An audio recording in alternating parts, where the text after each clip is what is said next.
And then that's dealing with undergrad. And then when you go to grad school, it continues there. So it go beyond the 12-step program. Wow. Yeah. It go 12 beyond, right, right. Now in school, even though we all went to their school, right? But they taught you the basics of the English grammar, right? They Right. said that black is an adjective that describes a noun. Okay? So when we say, look at the red ball, well, what is the adjective? Red. What is the noun? Ball, right? Now, is the ball a living object or is the ball an inanimate object? We know. It's an inanimate object. So therefore, when you say black man or black woman, right? In their laws, you are considered as an inanimate object. That's why they made you chattel property. Yes. And black, nobody is actually the color black. And there's no nation called black. There's no country called black. Do you know a country that's called black? I never seen one yet, and I haven't saw it on the map either. And I never saw it in the list of the League of Nations or the United Nations. I never saw nothing called the Nation of Black. No. But with this pause, we are your host of Southeastern Talking Stick. And I'm going to pass the talking stick to my cuz, Chatupa. You want to introduce our special guest? Because he's in the building. He's in the building. He's in the building. Oh, as we say, he's in the cheeky, baby. He's in the cheeky. That means house. If y'all didn't know, that's in our language, cheeky, right? Meaning house. My little nephew, the one and only Guale Origins. I ain't gonna give y'all his real name. Y'all need to know his real name. Now, if he decide to give you his real name, that's all on him. But he goes by Guale Origin. This guy Mochi nephew. Chintamo, what's going on? G-Clue, how you doing? Nigga, look, nothing much, man.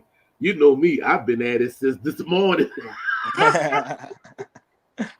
Yeah, you've been going there early. Right.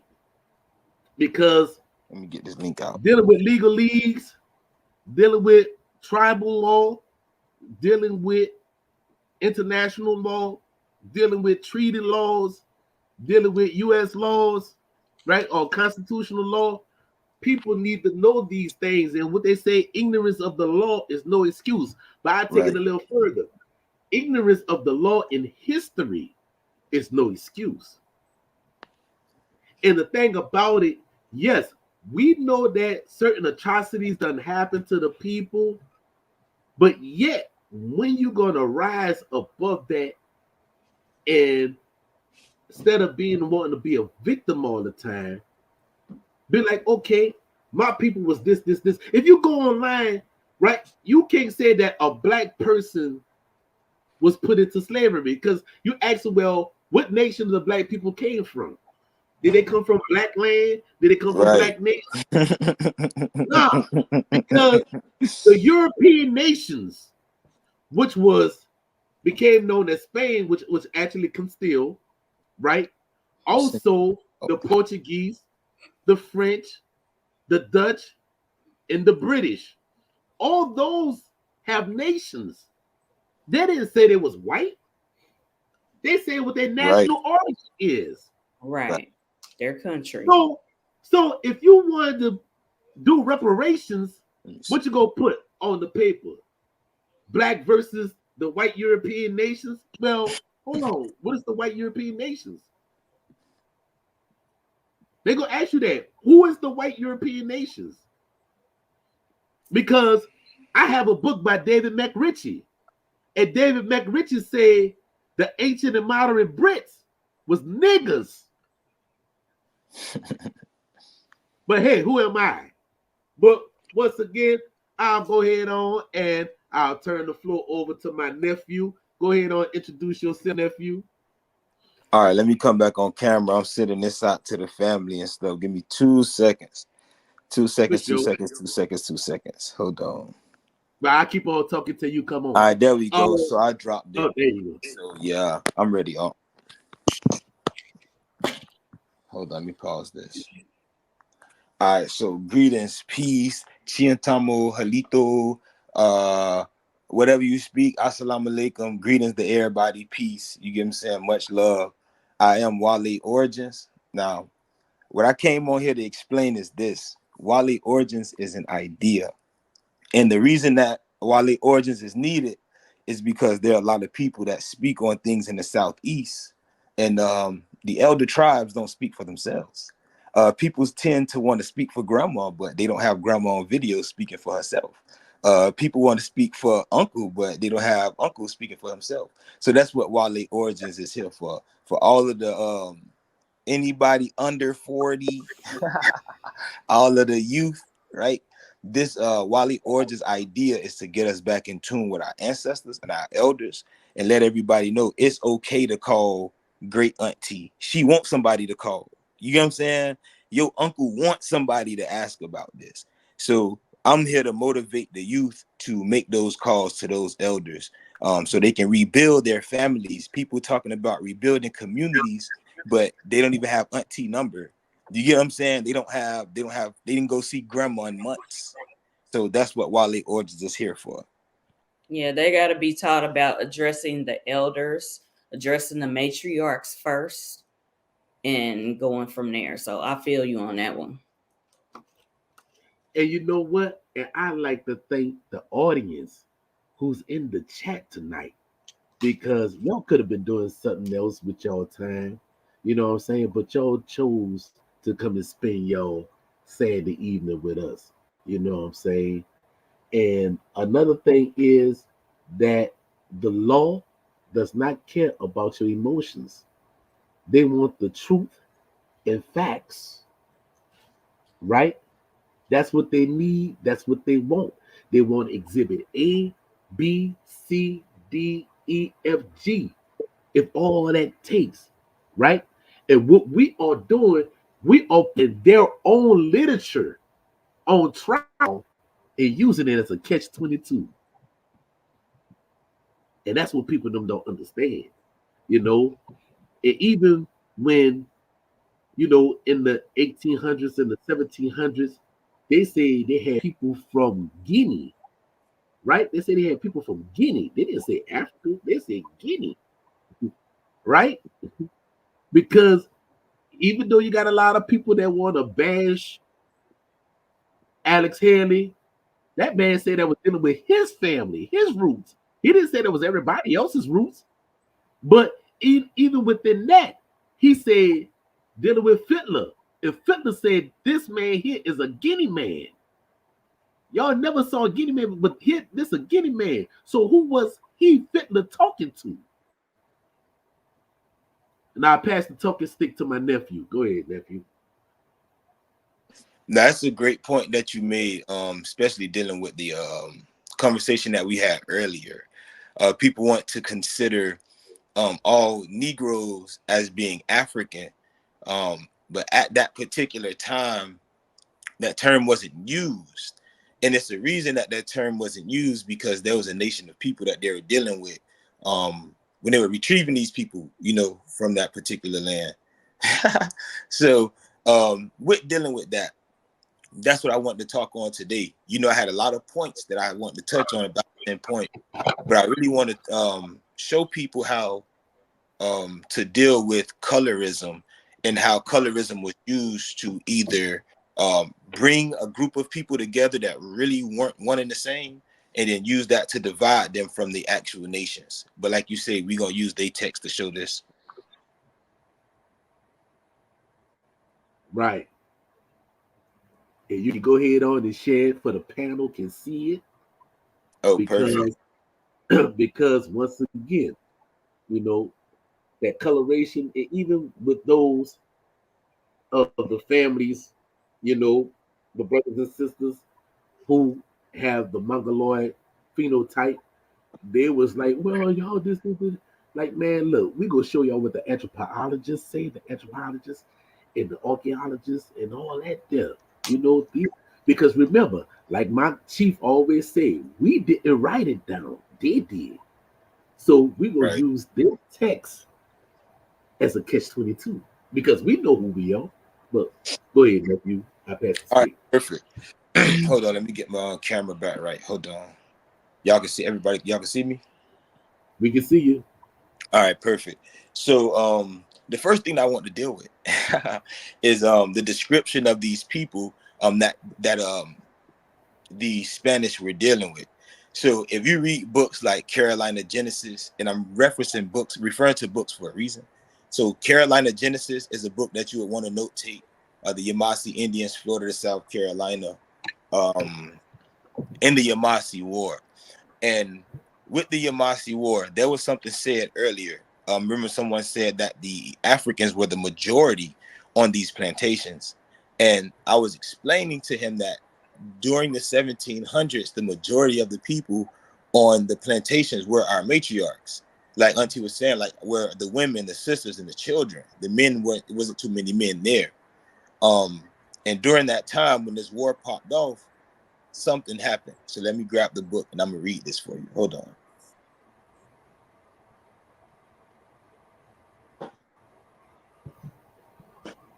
So this is the Yamasee War. I don't know if y'all can see it, but y'all can get the Yamasee War by William Ramsey.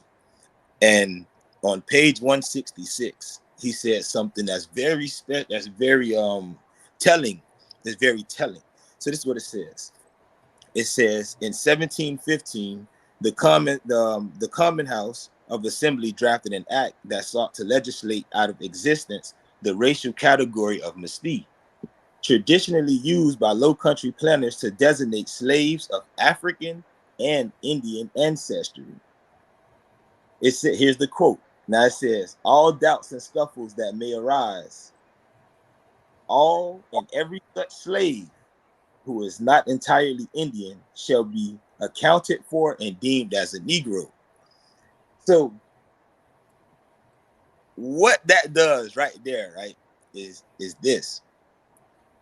If they viewed you as being other than what they considered to be the Indian, then you would be considered the Negro.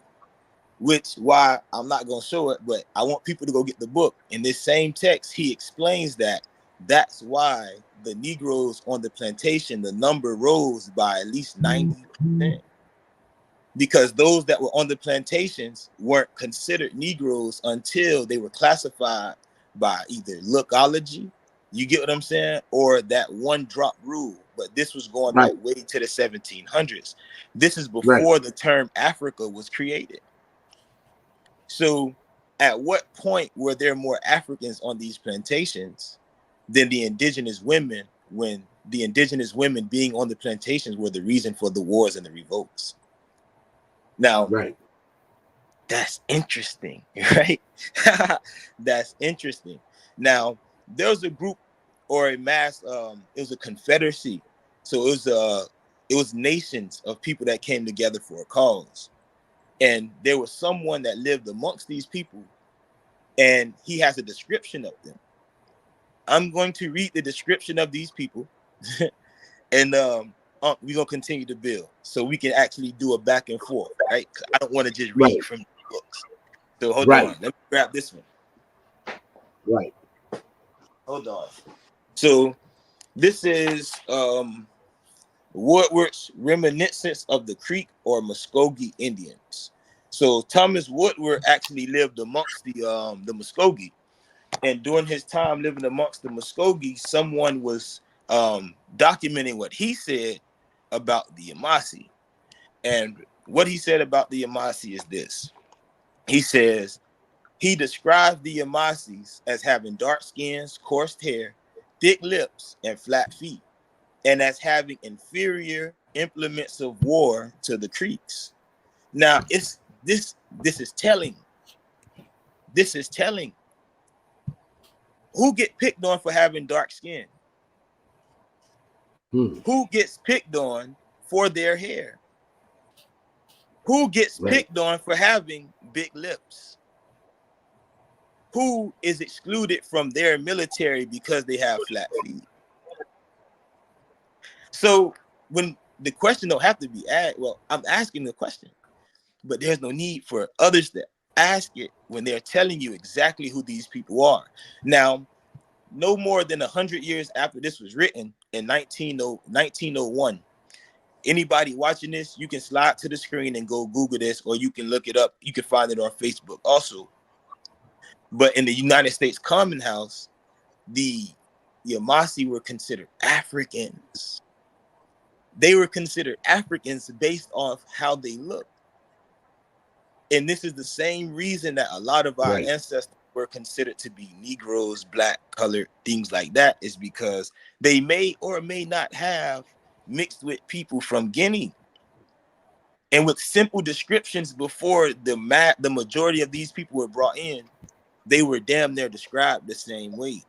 Now, what's more than interesting is once you get between the 1715 and that 1750 era, you start to notice that things start to change. And this is why the guy wants to believe that the Africans were the majority on the plantation. Any woman that was against people overruling her family was removed from her nation. Every woman. And this is during the creation of treaties.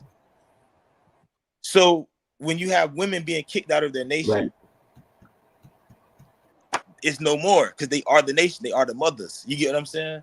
So that's something that I want to touch on, dealing with color, or dealing with description of the Yamasi, Guale, the Timucua. Yeah, I had something to add to that. I can't think of the book source, but in other books, they also say that they are dark like the Ethiopians. So they didn't always use the word Africans. They also used that was a slave trade. Yeah, that was a slave trade dealing with the 1500s when they bought our family to Spain and they were selling us off on the auction block as Negroes.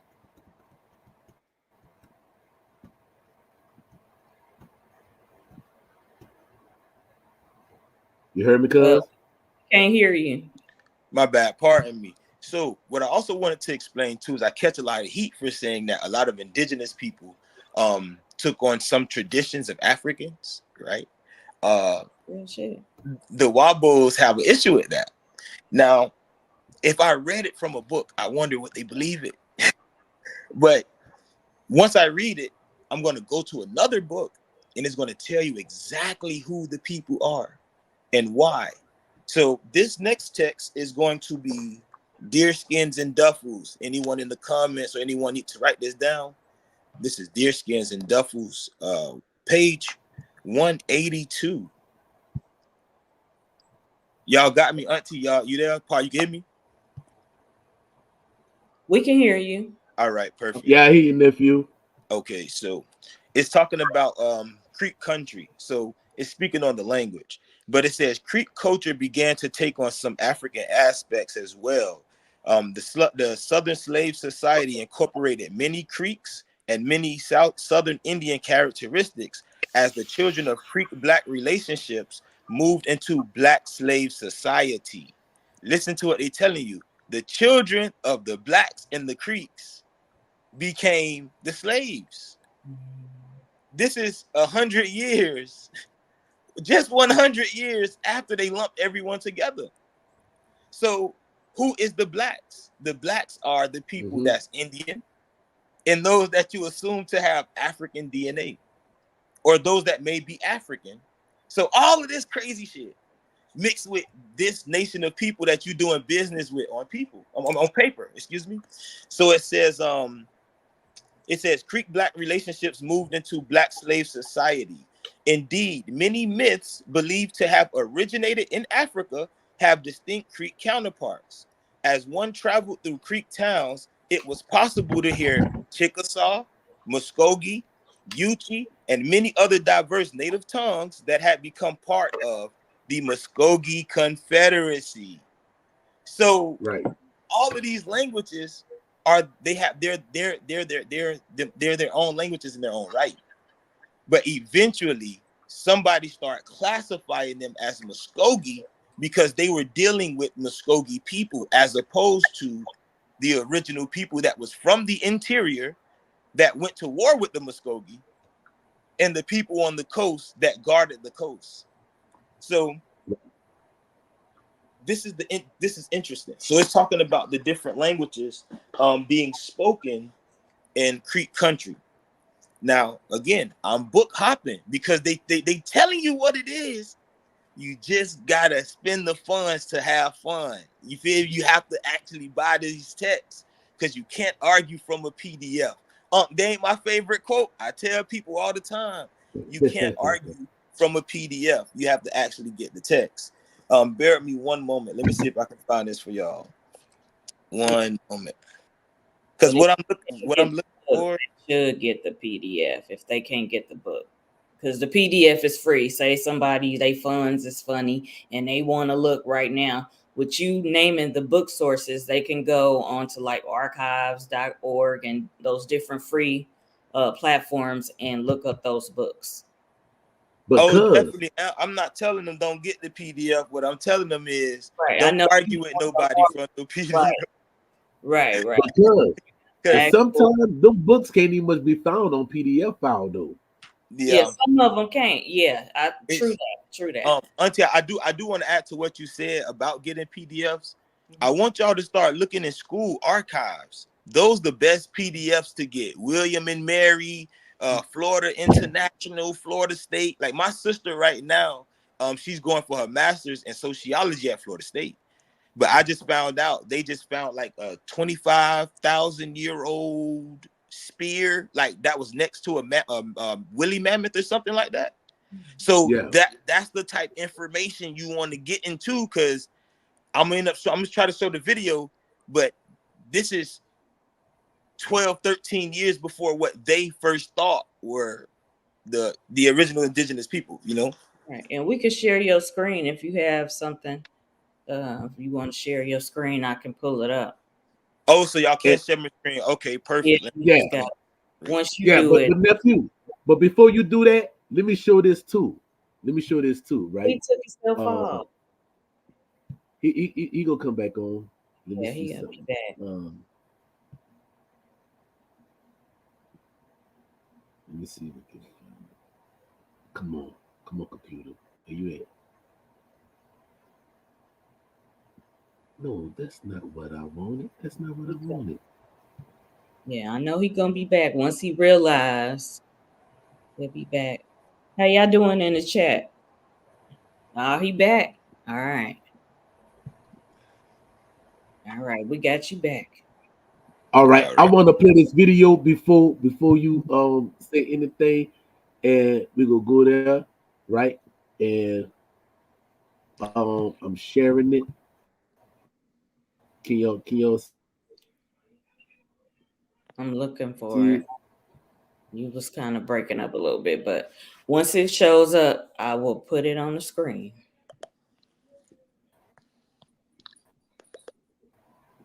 Oh, perfect.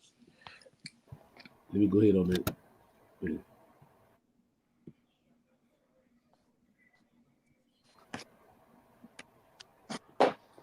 This dealing with Osceola on Old King Road. I want y'all to pay attention. For educational purposes only. I don't want them to ding us if we play like a whole video. He says, I had some Yuchi Negroes that spoke Yuchi, Creek, and Hichiti, and they spoke Shawnee, and the Shawnees could understand much of what the Yuchis were saying, and that is one reason for believing that the Sawanoka and the Yuchis were pretty much one and the same.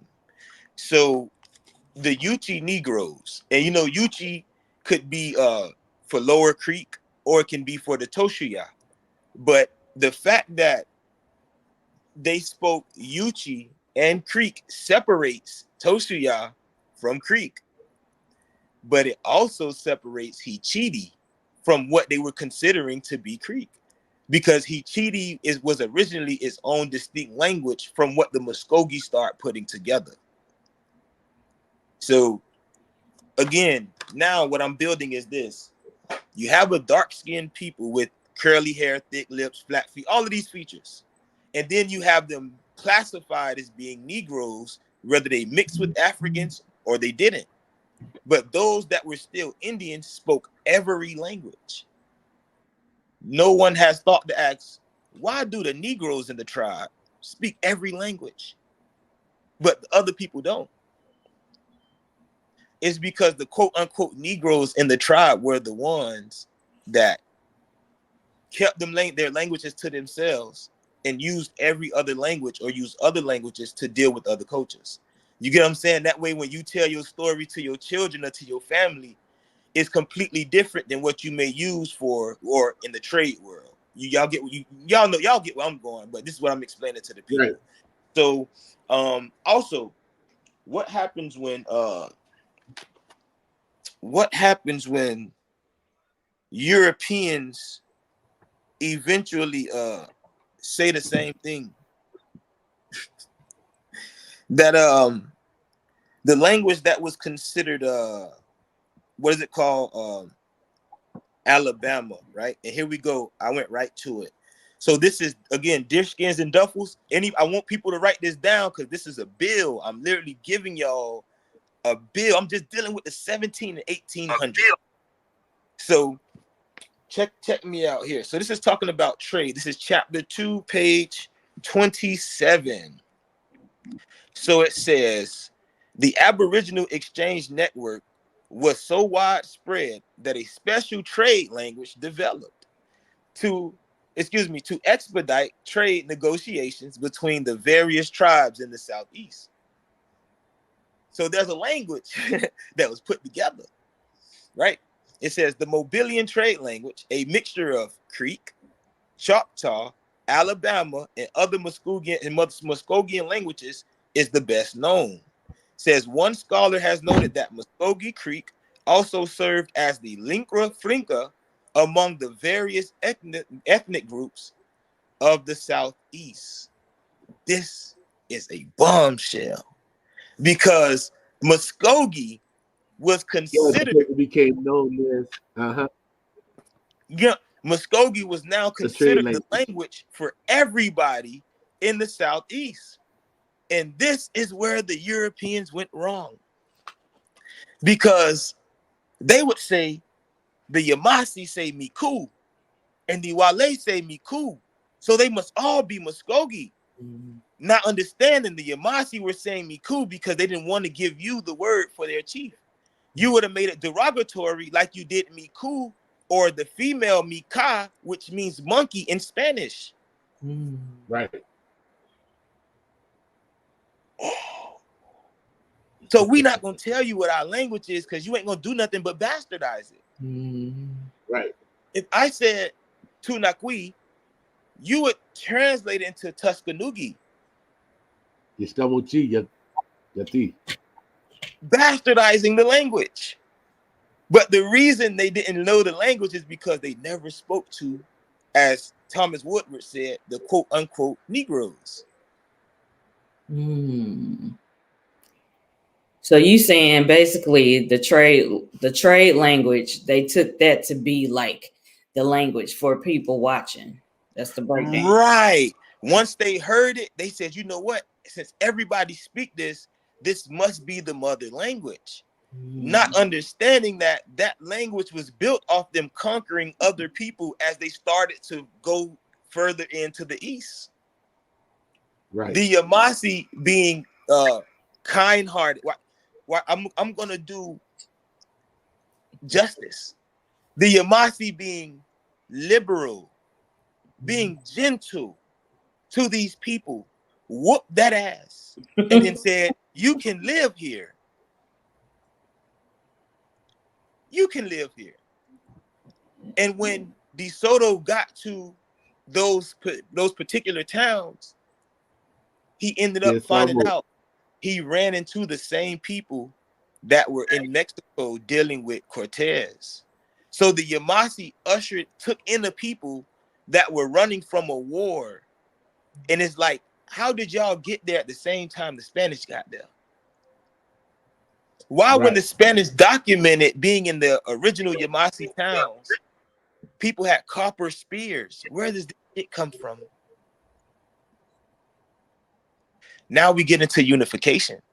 Now we get into who are the Muskogee? Why did their language become the big language? You get what I'm saying? Why is their culture considered Mississippian when they ain't crossed the Mississippian at the time, at the Mississippi at the time? But why is that name or that term the big name?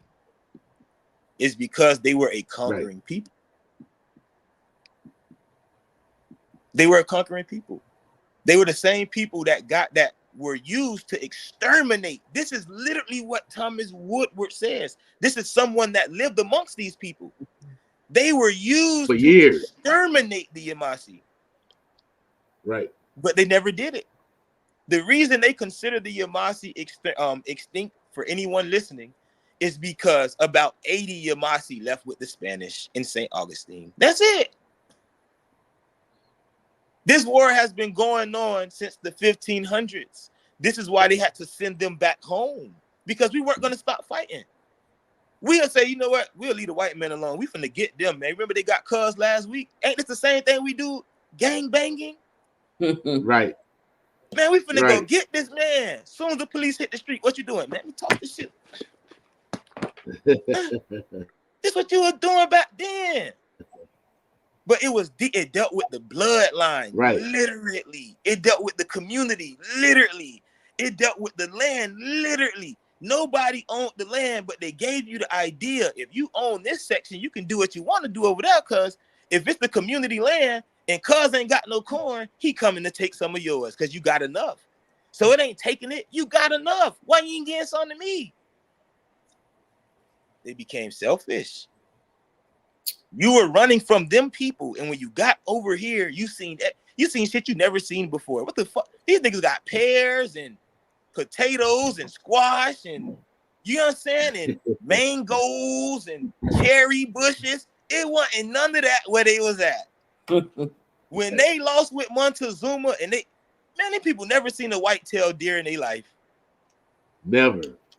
Never. They've never seen you. They've never seen some things, and when they got it, it gave them a higher knowledge than they've had before, and it literally civilized them in a way. Some may call it knowledge, and some may call it fire, but we know it's something they ain't have before they crossed that water. And it's a lot of people they conquered also that I wish not to talk about tonight, but the idea of Muskogee, because Muskogee overshadows Yamasee. How can an outsider overshadow the original? Muskogee overshadows Guale, when right here on if y'all can let me pull it up so I can share my screen. Hold on, give me 1 second. Can y'all share my screen real quick? Yeah. Okay. That's on your laptop. Okay, it's sideways. All right, so let me turn it up. Saku Hachi is Guale. Aspo told him understand Guale Hachi. This is where the green corn is going to be at for the Yamasee. Here's a dagger, right? Now, if you understand Guale history, if you understand Guale origins, Saku Hachi is Guale. Aspo, Tolomolo, St. Helena, you get what I'm saying? Portocaligo, the town of Guale, all of these are Guale people. So here's what it says. It says, the exhibit Searching for Our Beginnings says public archaeology at the Topper site features stone tools made by people long ago in a place very, very near. The research gets worldwide attention from scholars and the news media because it shows that people were in the Americas 50,000 years ago. That's a radical idea because the prevailing opinion was that the first people came to Americas about 13,000 years. Now, let me ask you this. If I said you want 50K or 13K, which one you taking? I don't ask. That's a big jump. This is 30,000 years. Now, if I'm not mistaken, out of Africa was said to be 50,000 years ago. What happens when scholars have pushed this back to 60 and 90,000 because of this research? But this same anthropologist says, I had it at 100K, but y'all was going to accept it at 50.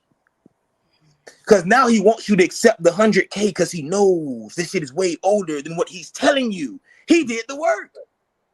Right. He didn't say he found no pottery. Nigga ain't just find no pots. Nigga found stone tools. We getting to work. This muscle out here. This something going on. Now, right. What happens when his friend does anthropology work on this? And you know how I said, I love y'all elders. I trust y'all elders. But I got the book. I got the book. You know what I'm saying? So check me out. And this is what I mean by the PDF. This is not in the PDF. This is actually what the happened struggle because for the the turtle Georgia gang? coast. That turtle gang in the building. Peace, Peace, everybody. Peace. So this is actually anthropology work. And we're talking about the Wale, we're talking about Shakuhachi, right? Now, in this same book, the author says something. Let me see if I can put it in the light. Let me stand up because I need y'all to see. This is real deal. This is not a game. So he says, though research is still ongoing, living descendants of these African Wale and Wale Yamasi cousins may yet be discovered in modern Cuba. In addition, there is clear evidence for survival of a number of other Florida Indian immigrants through at least 1800, suggesting that other Wale and Makoma lines of descendants may also persist to the present day. So how in the hell are the Yamasi extinct if the anthropologist is telling you? How are the Wale extinct if the anthropologists are telling you? And we're talking about a people that go back a minimum 50,000 years. A minimum. What's the name of that book again? So I can This put it is in the chat.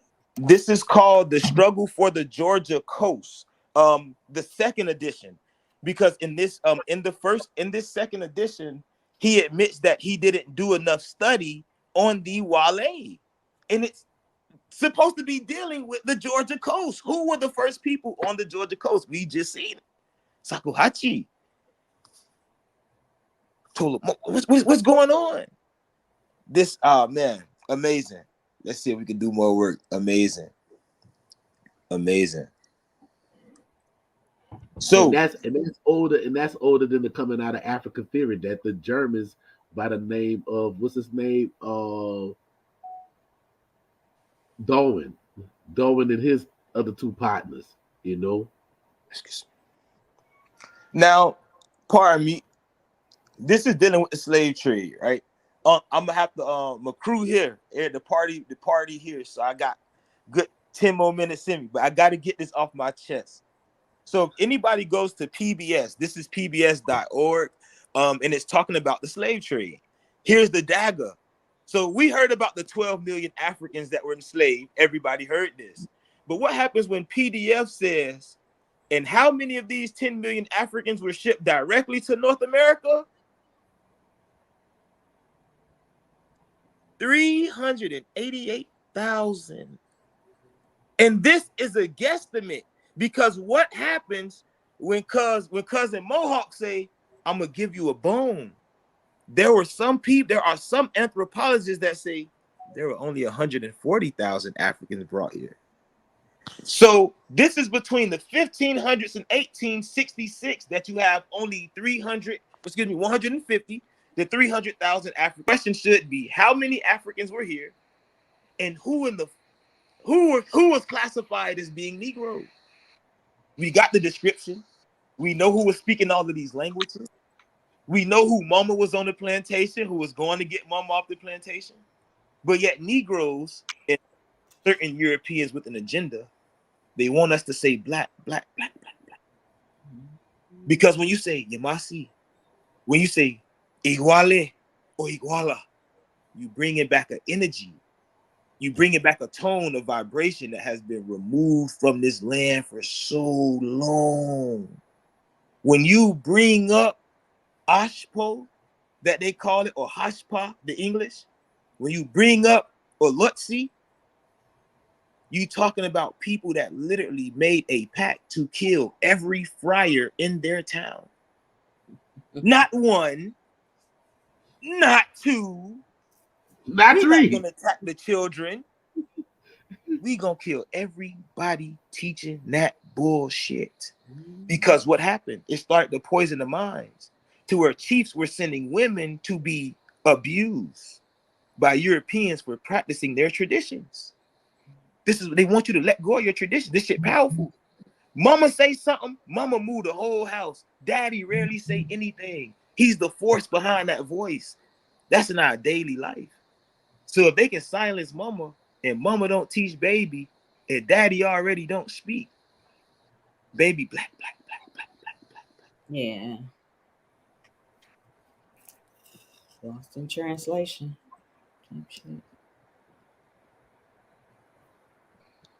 This is one thing I wanted to the last thing I wanted to touch on was when dealing with Wale history, a lot of our story is distorted. Because I've never talked about, about Wale dealing with, our conversation.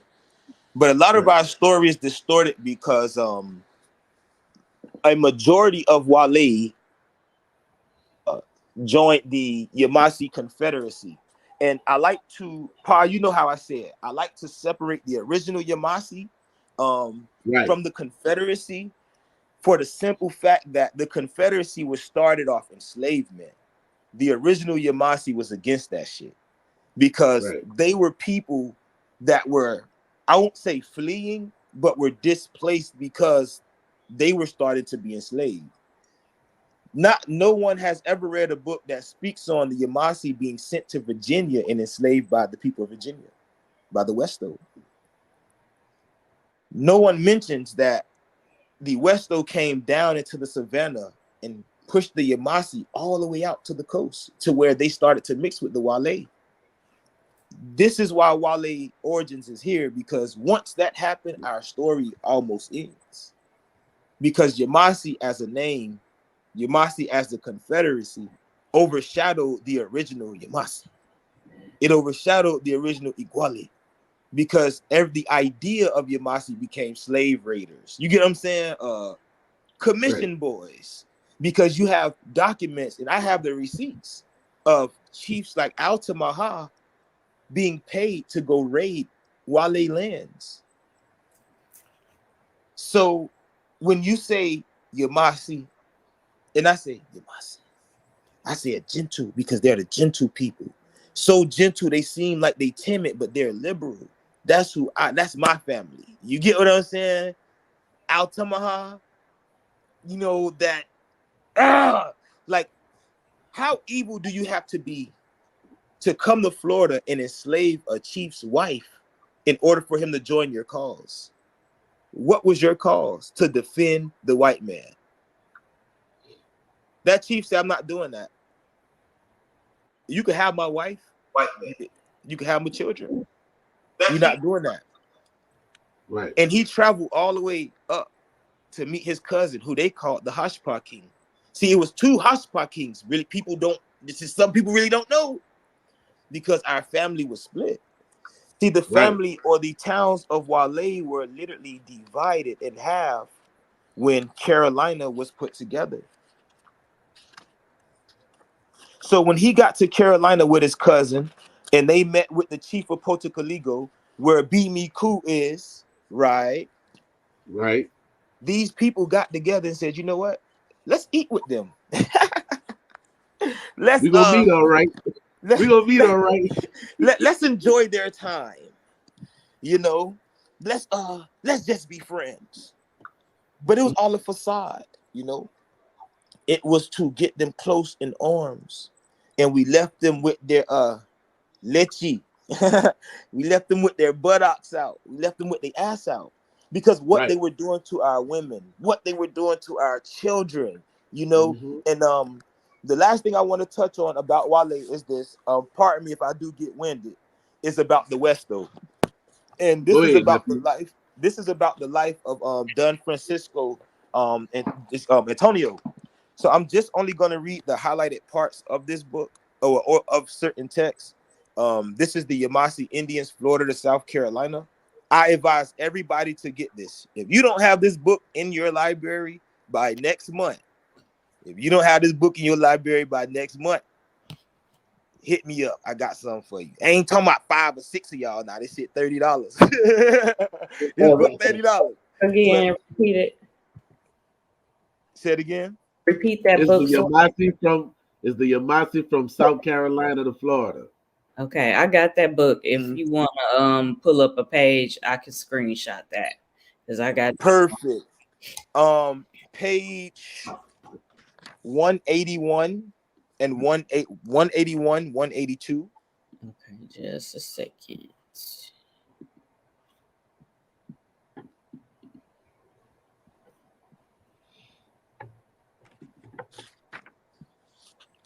That way they can see it. Yeah. See while it's clear. Oh, I also have. Cousin Lashonda, I got you, baby. I got you. I got you. I'm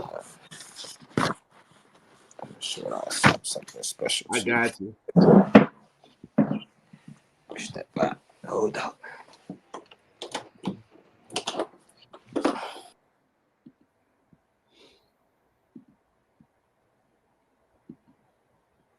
No, you got to get that book from offline. We don't sell the book. That's that book not written by us. That's written by Denise Boise, who is actually a professor down there at a Florida college.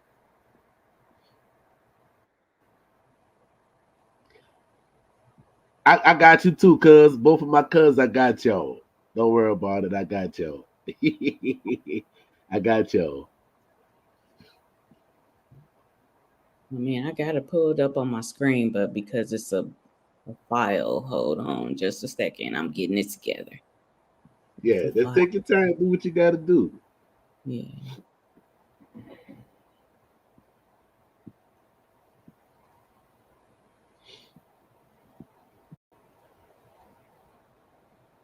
Yeah, I wanna do all this.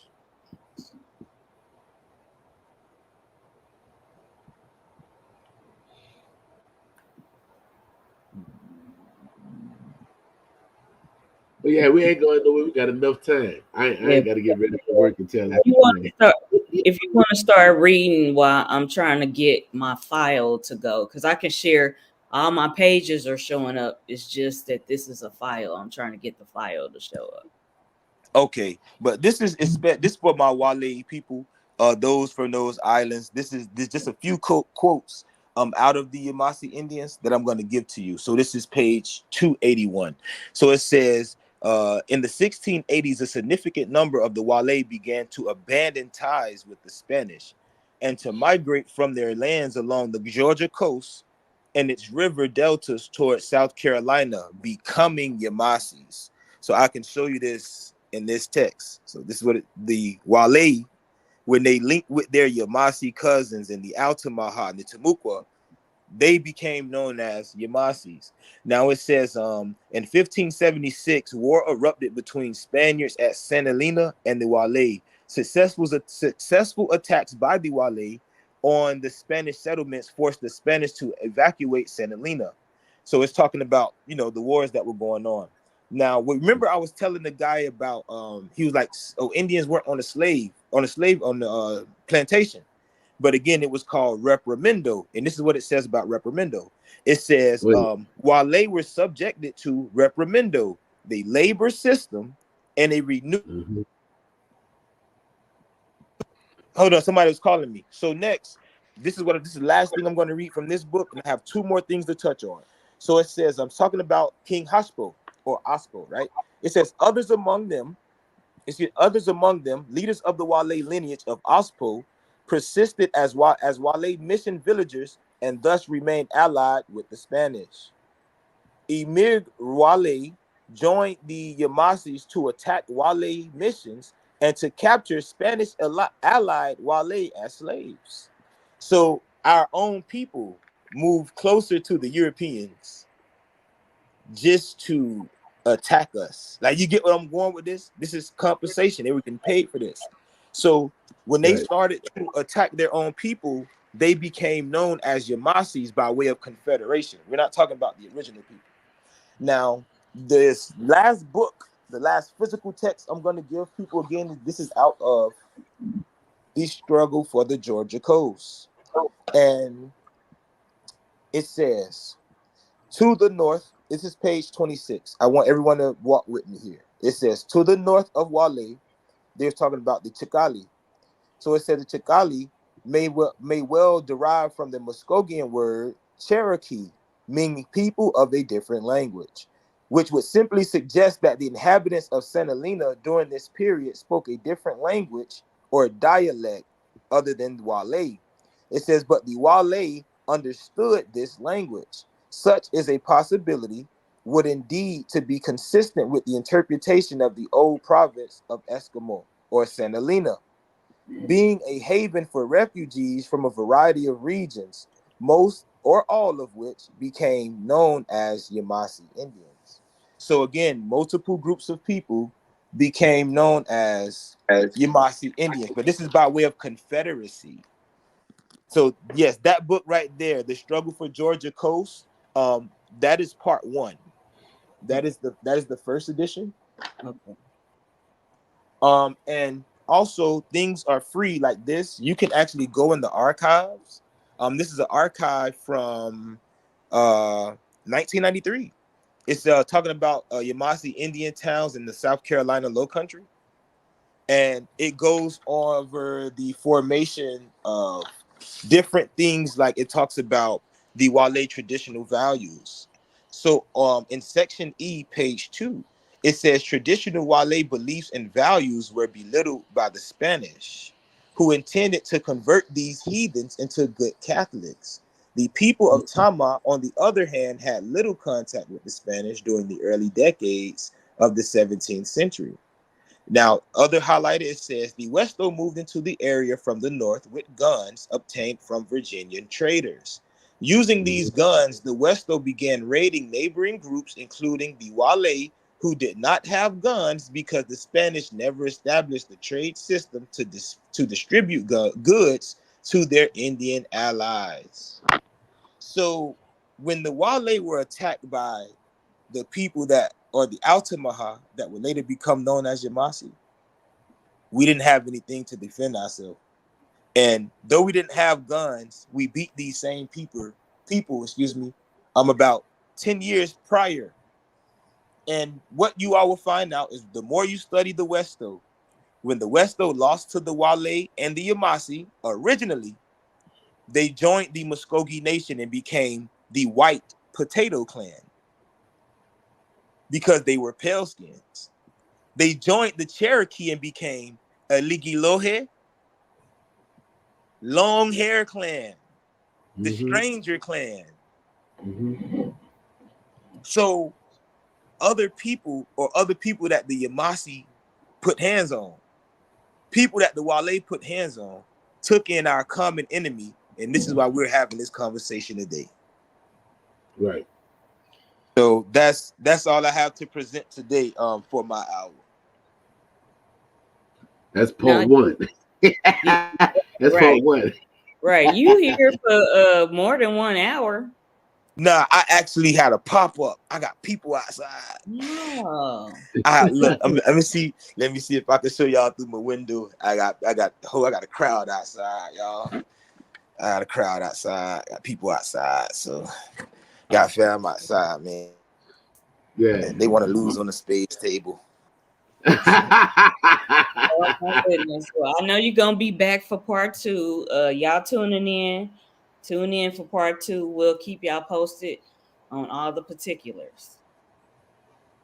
When I you coming back? would like to ask if you all don't have anyone next week. I had a set build that I wanted to do, but the conversation that was had on Instagram made me revert to showing people how to find the description of their people, how to put this together. So if it's not next week, another time I would want to come on with the personal build that I have structured for you all.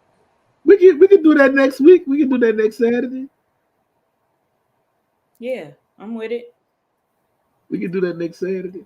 We We'll with finish it. part 2. We'll finish part 2 next Saturday.